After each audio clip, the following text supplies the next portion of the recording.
आरती news और Ganga news में आपका स्वागत है। इस वक्त बड़ी खबर मैं बता रहा हूँ, सुपरस्टार आर्यन बाबू यानी मिठू बाबा और विवेक के पास आए हुए हैं, जो भोजपुरी में एकलौता दोनों आदमी शेर हैं जो भोजपुरी में अश्लीलता को मुक्त करने का अभियान चला रहे हैं। उनसे मिलने के लिए आज आर्यन बाबू पहुंचे हैं उनके गांव। कैसा लग रहा है आर्यन बाबू मिलकर? सबसे पहले जितने भी लोग ये वीडियो देख रहे हैं, मैं उनको 5 उंगल प्रणाम करता हूँ। और आरती न्यूज और गंगा न्यूज को आप सभी ढेर प्यार दुलार दीजिए। और अभी मैं मिट्टू भैया और विशाल भैया से मिला, मुझे बहुत ही अच्छा लगा। और ये लोग बहुत ही अच्छे हैं और बहुत ही अच्छा गीत गाते हैं और अश्लील को एकदम अश्लील को दूर करते हैं, मतलब अश्लील को मिटाना चाहते हैं। मुझे तो बहुत ही अच्छा लगता है। आर्यन बाबू, आप लोग का आपसे मीटिंग होकर क्या संदेश मिला कि आप बच्चे हो, अभी अश्लील गाना नहीं गाना है? यही मैं बड़ा होकर भी अश्लील गाना नहीं गाऊंगा व्यू के लिए, क्योंकि अगर मैं गाया भी अश्लील गाना तो 1-2 साल से लोग बोलेंगे हाँ हाँ ठीक है, लेकिन पीठ पीछे कितने लोग आपको बड़ा भूला के ऐसे हैं। चलिए विवेक जी, आज बच्चे से मुलाकात करके कितना अच्छा लगा? बहुत अच्छा लगा। ये जो बच्चा है ना, सच में टैलेंट से भरा हुआ है, उम्र से ज़्यादा टैलेंट भरा हुआ है। और बहुत बहुत शुभकामना दिए हम लोग अपने भाई को कि खूब आप आगे बढ़िए, खूब अच्छा काम करिए। और हमको लग रहा है कि हम लोग भोजपुरी का मतलब कोई ऐसा गायक पहला है ये लड़का जिसका हम लोग बैठ के इंटरव्यू दे रहे हैं। चलिए मैं मिठू बाबा से पूछना चाहता हूँ कि आज बच्चा आया है मिलने के लिए गाँव, क्या बधाई देना चाहते हैं? बच्चे के उज्जवल भविष्य की बधाई देंगे हम। अपन भोजपुरी बोली का बोली और मिलन है जब आर्यन बाबू से, तो बड़ा दिल में खुशी भइला कि देखी ना एगो हमनी के खुद के बचपन याद आइला, जब हम खुद के बचपन के इतना छोट उम्र में हम लजात रहनी बड़ी, लेकिन नई लड़का के जो टैलेंट बा एकरा से बड़ी खुशी भइला। हमारा बुझाता कि भोजपुरी में इतना कम उम्र में कौन जना गौले निखन का गाना ना गौलू बड़े, लेकिन बहुत अच्छा माने बहुत अच्छा काम कर रहे बड़े माने रहल बड़े आर्यन बाबू। और हमनी के बहुत बहुत शुभकामना बा। तो इहे पे एगो अगर गाना के माध्यम से रहुआ सब लोग के जवाब दिहिला तो एगो शुभकामना भी गाना से दे दी सब गाना से। हाँ शुभकामना आर्यन बाबू। हाँ आर्यन बाबू खुद स्टार बड़े आर्यन बाबू। हाँ तो ठीक बता गा के सुनाई। मैं एक बहुत ही प्यारा सोहर गाना चाहूँगा। बहुत ही अच्छा सोहर है जो पहले के ज़माने में गाया जाता था हमारे भोजपुरी में,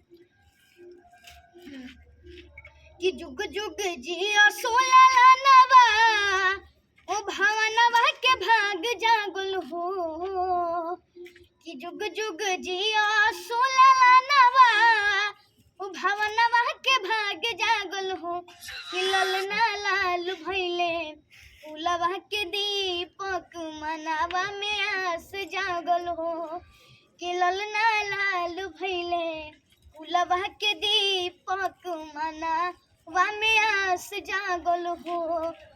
चलिए बहुत बहुत शुक्रिया आर्यन बाबू, आज मिलकर बहुत अच्छा लगा। बहुत ही अच्छा लगा मिठू भैया और विशाल भैया। और आर्यन बाबू खातिर हम कहब कि ये दुआ है मेरी रब से, तुझे गायकों में सबसे तेरी गायकी पसंद आए, तेरी गायकी पसंद आए। खूब बढ़िया गाना गाइए, ठीक ना? भाई जाने के पीछे छोड़ते हुए आगे निकल जा, बस ये शुभकामना। रउआ दर्शक से का कहल चाहता नहीं, जो दर्शक जो देख रहल बाड़न?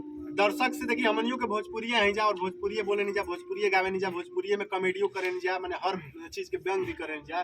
सब भोजपुरिया दर्शक से बस ये आग्रह बा कि मतलब जे भी अच्छा गावे ओकरा के रुआ सब सपोर्ट करी और गलत गावे वाला के एकदम लाते मार के भगा दी। आ देखी जा भाई, छोट बालक अच्छा काम करे जा रहल बा, अगर रुआ सब अगर बढ़िया काम के सपोर्ट ना करब जानो तो लड़का के दिल टूट जाई। तो क्या करी, या तो गावले छोड़ दी, या ना तो आगे चल के थोड़ा सा मनोबल अगर डाउन भइल जा, दिमाग बढ़ल तो फिर एने ओने करे लगी।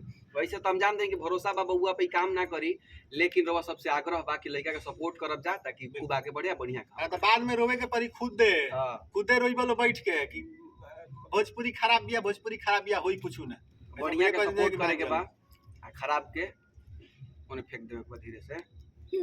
तो चलते चलते एगो गाना हो जाए, इन लोग के सुनाइए।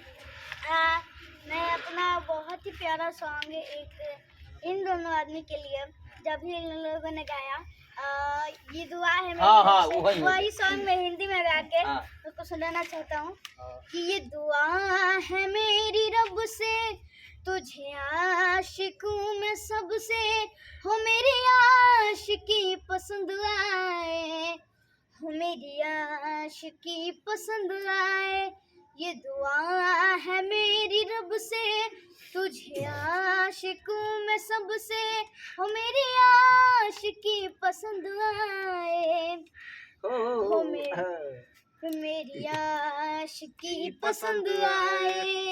आई लव यू बच्चा। बहुत सुंदर, बहुत सुंदर, बहुत सुंदर। वीडियो जर्नलिस्ट संजय के साथ मैं मनीष कुमार, आरती न्यूज लाइव, बक्सर, बिहार।